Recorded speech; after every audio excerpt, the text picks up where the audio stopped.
שלום, שמי טלי מטלי סרוגים בעבודת יד. בסרטון הזה אני אנסה להמחיש לכם שתי דרכים אפשריות לצמצום של עיניים בסריגה. קודם כל, מהו צמצום עיניים בכלל?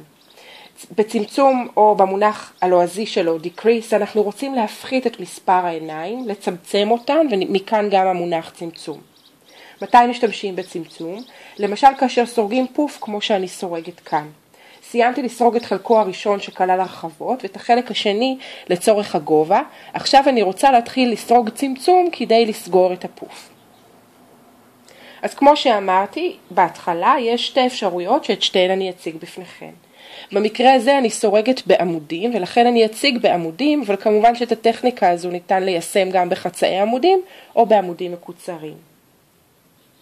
דרך אחת לסגור היא כאשר סורגים שני עמודים שנסגרים ביחד אל אותה עין. בלעז זה נקרא double crochet two together. למעשה, אני סורגת את העמוד הראשון בעין הקרובה בחלקו. אני לא משלימה את העמוד עד הסוף ומשאירה את הלולאות על גבי המסרגה. אותו הדבר אני אעשה בעין הבאה.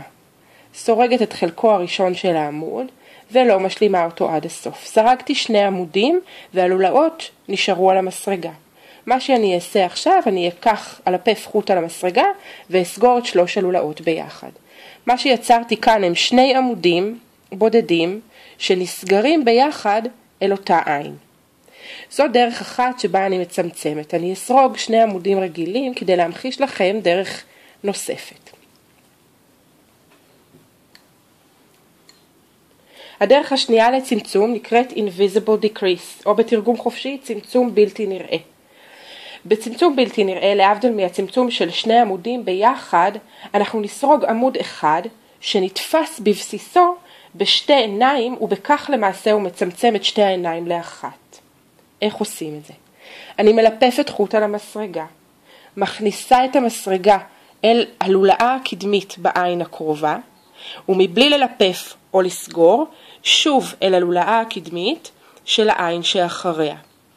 עכשיו אני ממשיכה כמו עמוד רגיל, מלפפת חוט ומעבירה דרך הלולאות וסוגרת כרגיל.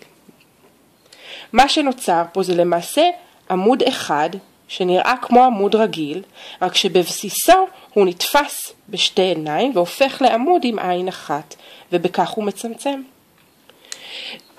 במידה ואנחנו סורגים בדוגמה של לולאה אחורית, כמו שניתן לראות בפוף הזה, ואנחנו רוצים לשמור על רצף הדוגמה, ניתן לעשות את אותה טכניקה של invisible decrease, צמצום בלתי נראה, גם ללולאה אחורית.